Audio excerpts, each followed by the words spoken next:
Good football, but Celtic exploded off the blocks, a goal ahead after a minute and 10 seconds. Colin Healy played a key role with some excellent work down the right side. Larsson thought he was in, but it was Reggie Blinker who finished with some flourish. Mark Perry only succeeded in diverting the ball, and Blinker was delighted to beat one-time teammate Tony Warner. No Mark Viduka in the Celtic lineup because of suspension, but the Parkhead strikers were forming an orderly queue, auditioning for a cup final place. Tommy Johnson was really in the mood. That was his first chance. This is his second. The run was timed perfectly, but on this occasion Warner read the script.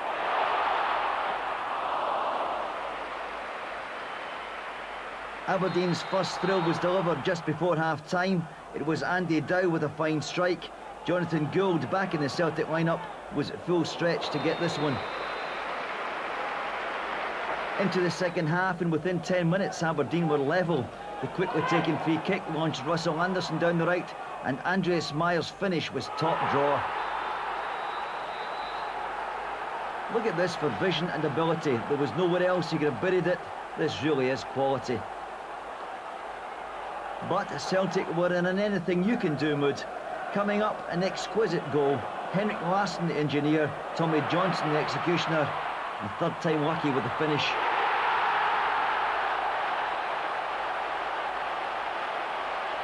Johnson's third goal in 2 weeks, and a declaration of intent about what he plans to do in Cup Final day.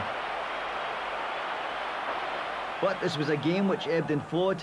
With just 9 minutes left, the Dons found themselves on level terms again, with a goal which was triggered by a traffic jam in the Celtic 6-yard box. Jesse's delivery was spilled by Gould, and when the dust settled, Mark Perry scored. To be fair, he was presented with not so much a golden, more a platinum opportunity.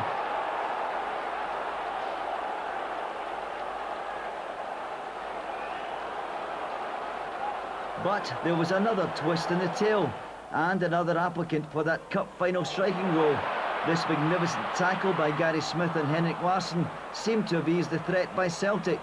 But young Mark Burchill was about to unfold his super sub routine again.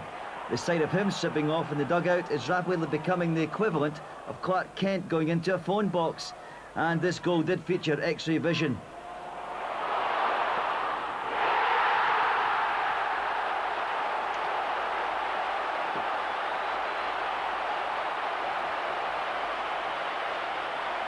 A glorious turn and a deadly finish. For Celtic, the celebrations and a cup final ahead. For Paul Hegarty, just weeks of wondering and waiting to see whether he'll be wanted under the new Pittodrie management regime. If you are not enthusiastic and you're going about your job mucking about, then you could have problems.